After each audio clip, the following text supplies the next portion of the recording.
नमस्कार दोस्तों, मैं एस्ट्रोलॉजर सचिन स्वागत और अभिनंदन करता हूं अपने सभी प्रिय दर्शकों का। उम्मीद करता हूं आप लोग बेहतर होंगे, आपके घर परिवार में खुशियां ईश्वर प्रदान कर रहे होंगे। हम बात करने वाले हैं सूर्य के गोचर की। ये गोचर इसलिए भी बहुत इंपॉर्टेंट है क्योंकि ये साल 2021 में सूर्य का अंतिम गोचर होगा। सूर्य एक महीने के लिए राशि परिवर्तन करते हैं और सूर्य इस धरती को चलाने वाले एक प्रधान ग्रह हैं।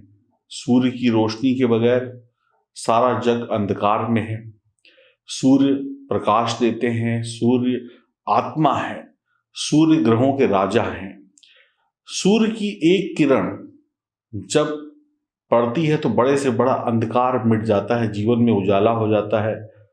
इसीलिए सूर्य अगर बढ़िया है तो आपके जीवन में खुशियां और प्रसन्नता लेकर आते हैं। सूर्य क्या है? सूर्य पिता है। सूर्य क्या है? सूर्य सरकार है, शासन है, प्रशासन है। सूर्य क्या है? सूर्य प्रकाश है, आत्मा है। सूर्य क्या है? सूर्य जगत पिता है। अगर सूर्य से हमें कुछ सीखना है तो सबसे इंपॉर्टेंट चीज क्या है कि लाखों या पता नहीं कितने वर्षों से सूर्य इस धरती पर अपना प्रकाश दे रहा है और कभी भी एक सेकंड भी वो लेट नहीं होता है उगने में। सूर्य पंचुअल है। सूर्य के अंदर समय की जो पाबंदियां हैं उन पाबंदियों को सूर्य समझता है। एक सेकंड ना उगने में लेट होता है और एक सेकंड ना डूबने में लेट होता है। तो सूर्य से हमें क्या सीखना है? सूर्य से सीखना है कि हमें वक्त की कद्र करनी है। व्यक्ति लेट लतीफ आगे पीछे काम करता है और वक्त को गवाता है, लेकिन सूर्य वक्त पर उगना और वक्त पर डूबना सबसे बड़ा जो आपको सीख लेनी चाहिए वो सूर्य से ये लेनी चाहिए। सूर्य के बिना ये जीवन अधूरा है। सूर्य के बिना आपकी कुंडली में कोई भी ग्रह अच्छे रिजल्ट नहीं दे सकता, क्योंकि सारे ग्रह सूर्य के प्रकाश से ही प्रकाश पाते हैं। तो आइए जानते हैं इतने इंपॉर्टेंट ग्रह, इतने शक्तिशाली ग्रह का जब परिवर्तन होगा।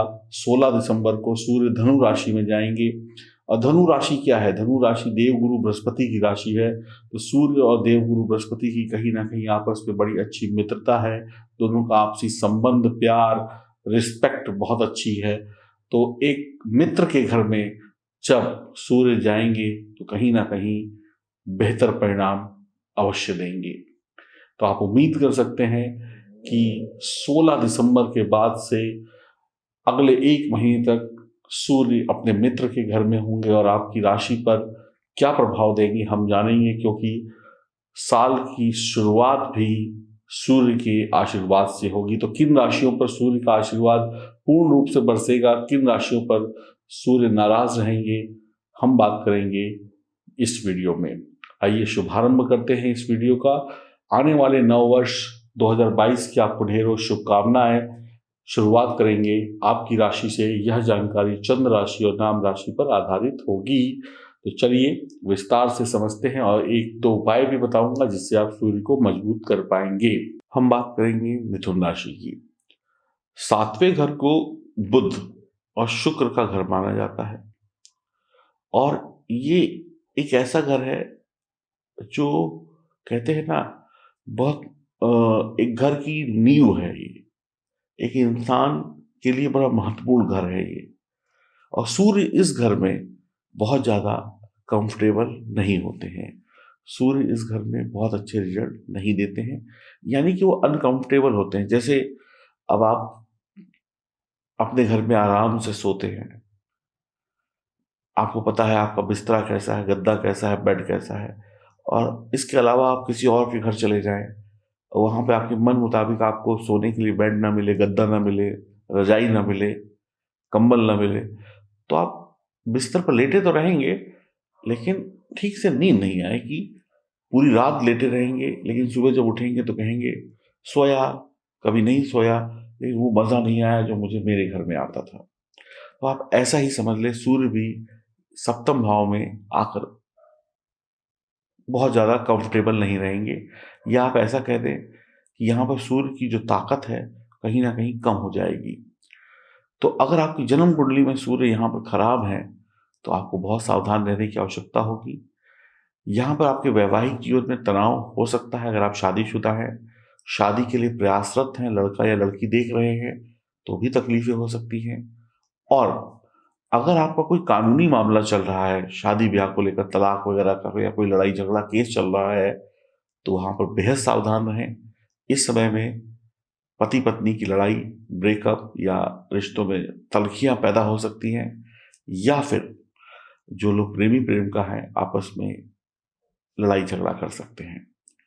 सातवें घर में सूर्य विवाह और भागीदारी के साथ जो मुद्दे होते हैं, अब साझेदारी क्या है, पति पत्नी का एक पार्टनरशिप, उसको साझेदारी बोलते हैं। मित्रता में भी पार्टनरशिप है, साझेदारी है।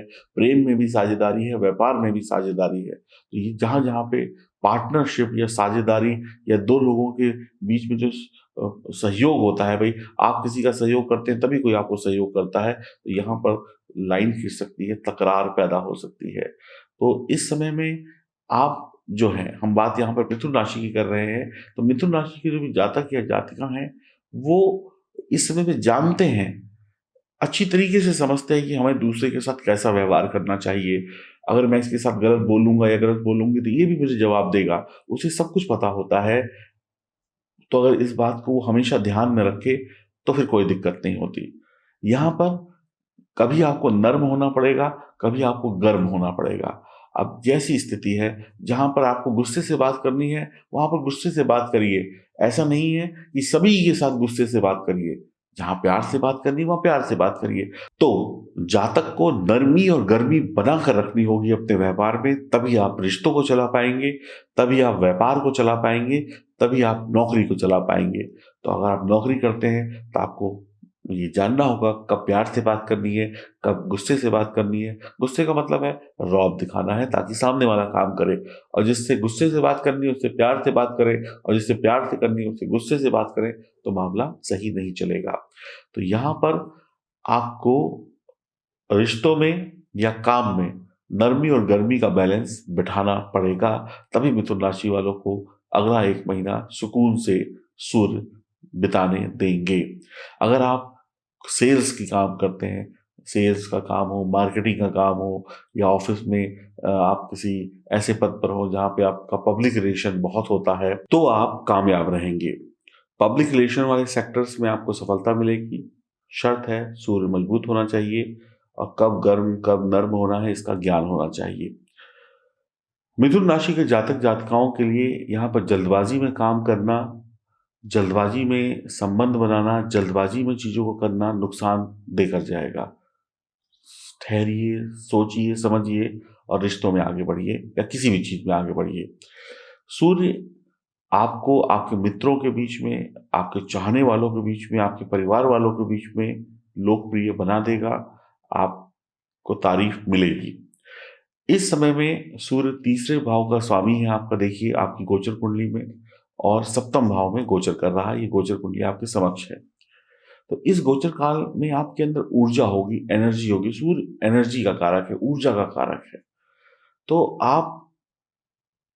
जब आप ऊर्जा का गलत प्रयोग करेंगे, ताकत का गलत प्रयोग करेंगे, तो क्रोध होगा, दूसरे पे अत्याचार करेंगे, दूसरे को परेशान करेंगे, चाहे रिश्तों में हो चाहे काम में हो। और जब आप सही ऊर्जा का प्रयोग करेंगे तो इसी ऊर्जा से आप बहुत तरक्की पा सकते हैं। आप अपने सेंस ऑफ ह्यूमर से, आपके दिमाग में हर प्रश्न का उत्तर होगा। आपके पास इतनी काबिलियत होगी कि आप किसी भी परिस्थिति में कभी भी किसी भी चीज का जवाब दे दें, तो इससे आपकी तारीफ बढ़ेगी। दाम्पत्य जीवन के मामले में मैंने आपको कहा, अगर आप नर्म और गर्मी का बैलेंस बना पाए और अपनी ऊर्जा को सही तरीके से लगाया तो बहुत अच्छा प्यार से वक्त बीतेगा, और अगर नहीं तो विवाद भी होगा। अब माचिस है, अब इस माचिस से मोमबत्ती जलाइए तो रोशनी होती है, और इसी से किसी का घर जला दीजिए तो तबाही होती है। तो फर्क आपको देखना है कि अब इस माचिस की तीली का प्रयोग आप किस प्रकार से करेंगे, अपने दाम्पत्य जीवन या अपने करियर में। वाद विवाद होते रहेंगे, आपको उनसे बचने की मैं सलाह दूंगा। इस समय अपने भाई बहन का आपको साथ और सहयोग मिलेगा। पेशेवर जिंदगी की बात की जाए नौकरी और व्यापार में, तो अब यदि आप किसी विदेशी कंपनी या मल्टीनेशनल कंपनी में काम करते हैं तो आपके लिए बहुत ही बेहतरीन समय रहेगा। और अगर आप जाना चाहते हैं मल्टीनेशनल कंपनी में तो भी बेहतरीन समय रहेगा। आपको मल्टीनेशनल कंपनी से जुड़कर लाभ होगा। नौकरी पेशा जातकों के लिए बहुत ही अच्छा वक्त रहेगा। उनकी पकड़ उनके काम पर बहुत अच्छी बनी रहेगी। उनका मान सम्मान उनको मिलेगा। उनका एक जो होता है ना, एक ऑरा बनी रहेगी कि हाँ, ये व्यक्ति इस गद्दी पर बैठा है तो बिल्कुल सही काम कर रहा है, हमने इस व्यक्ति को सही चुना है, ये सही काम करता है। आपके बॉस ऐसी आपके लिए राय रखेंगे। आप एक अच्छी टीम का नेतृत्व करेंगे, अच्छे टीम लीडर होंगे और अपनी टीम के बीच में एक जो टीम लीडर और कर्मचारियों का एक अच्छा रिश्ता होता है, इसको बनाने में कामयाब रहेंगे। स्वयं के प्रयासों से आप लाभ कमाएंगे और अपने साथियों के लिए भी कुछ ना कुछ अच्छा करेंगे।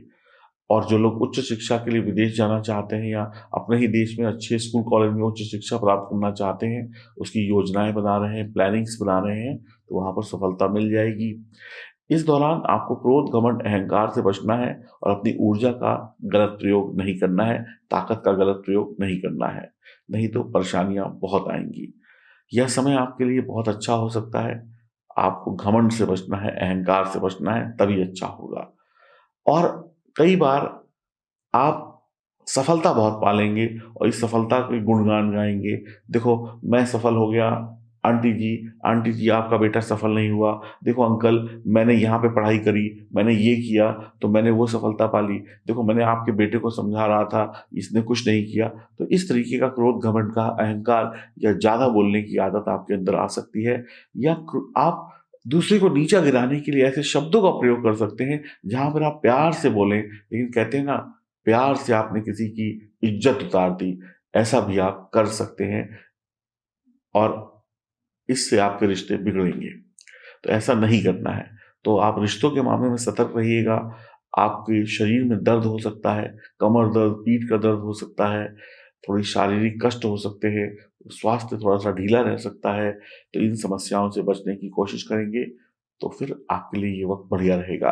मैं उम्मीद करता हूँ सूर्य के इस गोचर को आप बेहतरीन तरीके से समझ गए होंगे।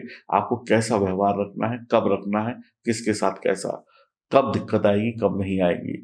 अगर आपकी जन्म कुंडली में सूर्य कमजोर है तो उसको सही करने के लिए सबसे पहले अपनी जन्म कुंडली की जांच कराइए। अगर आपकी जन्म कुंडली में सूर्य कमजोर नहीं है तो अच्छे परिणाम प्राप्त हो जाएंगे। और अगर सूर्य को अच्छा करना चाहते हैं तो अपने पिताजी या पिताजी के समान जो भी पुरुष हैं उनकी सेवा करिए। पुरुष का मतलब ये नहीं कि सिर्फ पुरुषों की सेवा करें, माता जी को कुछ पूछे ना, माता जी की भी सेवा करिए, सभी की सेवा करिए। तो पिता की सेवा करिए, पिता के साथ वक्त बिताइए, उनकी जरूरत का सामान दीजिए, उनके साथ हंसिए, खाइए, मौज मस्ती करिए। अब देखिए, कुछ लोग ऐसे होंगे कि वो अपने पिता का सम्मान नहीं करेंगे, उसके बावजूद भी आप कहेंगे कि वो लोग बहुत सफल हो गए, उनको सब कुछ अच्छा मिल रहा है। ऐसा भी अनुभव में देखा गया है कि लोग पिताजी को अनाथ आश्रम छोड़ाते हैं, यहाँ लाखों करोड़ों कमा रहे हैं। तो समझ लीजिए, आज आपकी जवानी है, कल बुढ़ापा भी आएगा। कल जब आप पिता बनेंगे, जब आप पिता की उम्र में जाएंगे, उस वक्त को भी याद रखिए। आज हाथ पैर चल रहे हैं तो ये जवानी का जोश भरपूर आपका साथ दे रहा है। जब आपके दांत टूटेंगे तब आप देखिएगा आपको रोटी खिलाने वाला कौन होगा। तो इस बात को इस तरीके से मत लीजिएगा कि आज उनका वक्त अच्छा है तो कल भी अच्छा होगा। सजा सबको मिलती है उनके बुरे कर्मों की। इसीलिए मैं कह रहा हूं, पिता, गुरु का सम्मान करिए, पिता समान व्यक्ति का सम्मान करिए। बाकी कुछ करिए या ना करिए, सूर्य के अच्छे रिजल्ट आपको मिल जाएंगे। आने वाला नव वर्ष आपके लिए मंगलकारी हो। हरि ओम, नमस्कार।